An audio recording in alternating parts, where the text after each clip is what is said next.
లక్షల టన్నుల చెత్తతో మోదీ ప్రభుత్వం ఏం చేయబోతోందో తెలిస్తే ప్రపంచ దేశాల మైండ్ బ్లాక్ అవ్వడం ఖాయం. ఫ్రెండ్స్, డెవలప్మెంట్ లేదా అభివృద్ధి అనగానే మనకి ఏమేం గుర్తొస్తాయి?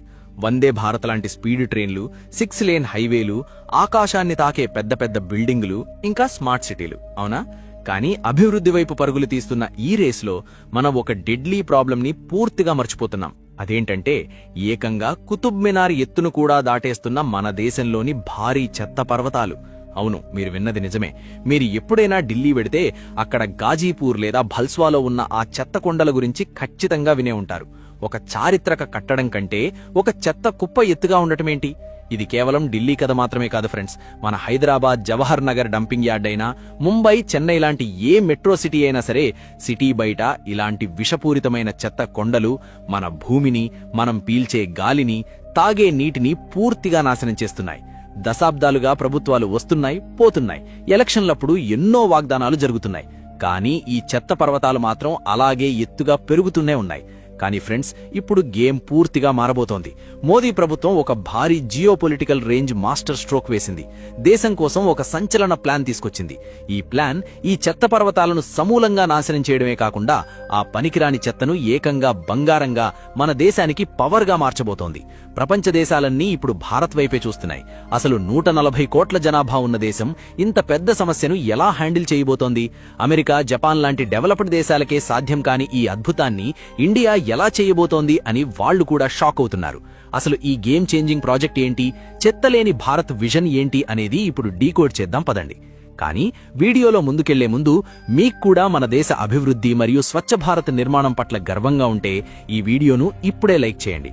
అలాగే కమెంట్ బాక్స్ లో పూర్తి ఉత్సాహంతో, దేశభక్తితో జై హింద్ అని ఖచ్చితంగా రాయండి. జై హింద్ అని చెప్పడం మనందరికీ ఎంతో గర్వకారణం. ఫ్రెండ్స్, ఏప్రిల్ 1, 2026 ఈ తేదీని మీ క్యాలెండర్లో ఎర్రటి రౌండ్తో మార్క్ చేసి పెట్టుకోండి. ఎందుకంటే ఆ రోజు నుండి మన నగరాల రూపురేఖలు పూర్తిగా మారిపోబోతున్నాయి. కేంద్ర పర్యావరణ మంత్రిత్వ శాఖ సాలిడ్ వేస్ట్ మేనేజ్మెంట్ రూల్స్ 2026ను ప్రకటించింది. ఇదేదో నామమాత్రంగా తెచ్చిన రూల్స్ బుక్ కాదు.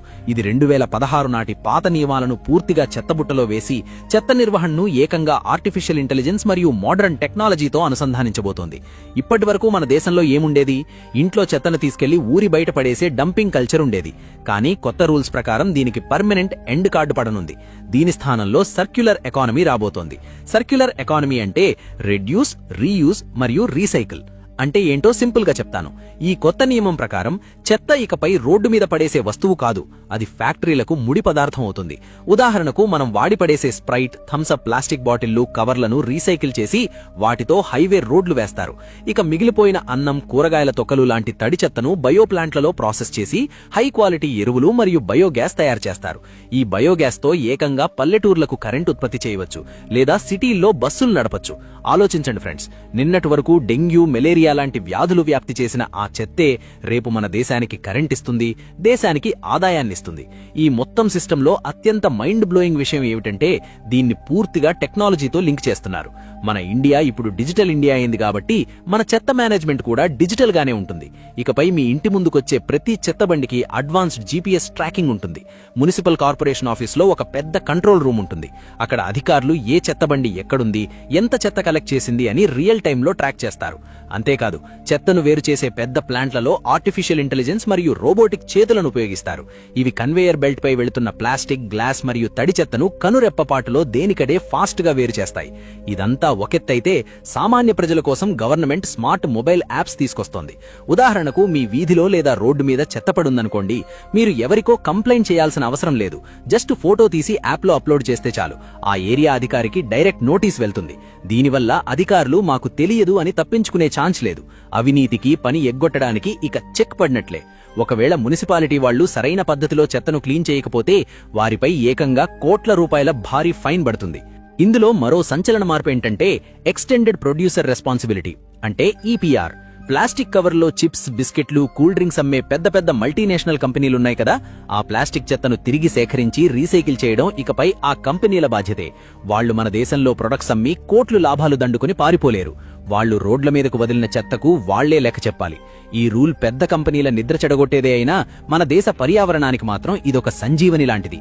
ఇప్పుడు మీకొక పెద్ద డౌట్ రావచ్చు, సరే భయ్యా, కొత్త చెత్తకు ఏర్పాట్లు బాగానే ఉన్నాయి, మరి దశాబ్దాలుగా పేరుకుపోయిన పాత చెత్త పర్వతాల పరిస్థితేంటి? దీనికోసం ప్రభుత్వం స్వచ్ఛ భారత్ మిషన్ 2.0 కింద బయోమైనింగ్ అనే పవర్ఫుల్ టెక్నిక్ వాడుతోంది. పెద్ద పెద్ద ట్రోన్మెల్ మిషన్ల ద్వారా ఈ పర్వతాలను జల్లెడపడతారు. అందులోంచి మట్టి, రాళ్లు, ప్లాస్టిక్ ఇంకా మండే పదార్థాలను సపరేట్ చేస్తారు. ఆ మండే చెత్తను సిమెంట్ ఫ్యాక్టరీలలో ఇంధనంగా మంట పెట్టడానికి వాడేస్తారు. మట్టిని హైవేల మీద గుంతలు పూడ్చడానికి ఉపయోగిస్తారు. ఢిల్లీ, ఇండోర్ లాంటి నగరాల్లో ఈ పని ఇప్పటికే యుద్ధ ప్రాతిపదికన జరుగుతోంది. రాబోయే కొద్ది సంవత్సరాల్లో ఈ చెత్త పర్వతాలను పూర్తిగా మాయించేసి ఆ ప్లేస్లో అందమైన పచ్చని పార్కులు నిర్మించాలన్నదే ప్రభుత్వం టార్గెట్. ఫ్రెండ్స్, మనం జాగ్రత్తగా ఆలోచిస్తే ఈ రీసైక్లింగ్ అనేది ఏదో అమెరికా వాళ్లు కనిపెట్టిన కాన్సెప్ట్ కాదు. ఇది మన ఇండియన్స్ రక్తంలోనే ఉంది, అవునా కాదా? మన నాన్నమ్మలు పాత బట్టలతో తుడుచుకునే గుడ్డలు చేసేవారు. జామ్ బాటిల్స్, సీసాలను పోపుల డబ్బాగా వాడేవారు. పాత న్యూస్ పేపర్లు, ప్లాస్టిక్ డబ్బాలను పాత సామాన్లు కొనేవాళ్లకమ్మడం మనకు అలవాటే. కానీ మోడర్న్ కల్చర్ మోజులో పడి మనం యూజ్ అండ్ త్రో కల్చర్ కి బానిసలయ్యాం. 140 కోట్ల జనాభా రోజూ ఇలా సింగిల్ యూజ్ ప్లాస్టిక్ విసిరితే వినాశనం ఖాయం. ప్రభుత్వం ఎన్ని చట్టాలు చేసినా మనం మారకపోతే ఉపయోగం లేదు. అందుకే ఈ కొత్త రూల్స్ లో మనకొక కఠినమైన కండిషన్ పెట్టారు. అదే సెగ్రిగేషన్ ఎట్ సోర్స్, అంటే ఇంట్లోనే చెత్తను వేరు చేయడం. ఇకపై చెత్తనంతా ఒకే కవర్లో పడేయడం చట్టరీత్యా నేరం. మనం చెత్తను 3 డబ్బాల్లో వేరు చేయాలి. వంట చేసినప్పుడు మిగిలిన కూరగాయల తొక్కలు, పాడైపోయిన అన్నం లాంటి తడి చెత్త ఆకుపచ్చ డబ్బాలో వేయాలి.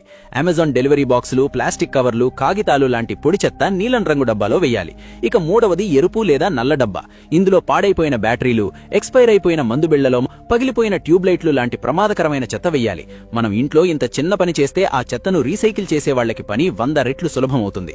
మన దేశానికి మనం చేసే అతి పెద్ద సహాయం ఇదే.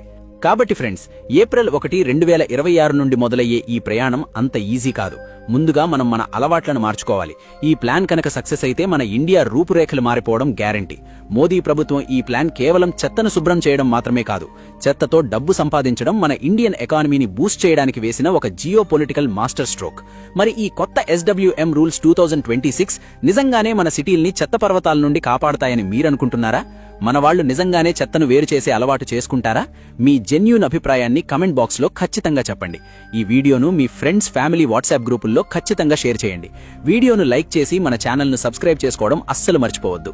ఎల్లప్పుడూ గుర్తుంచుకోండి, ఒక పరిశుభ్రమైన దేశం యొక్క ప్రారంభం ఒక స్వచ్ఛమైన ఆలోచనతోనే మొదలవుతుంది. జై హింద్.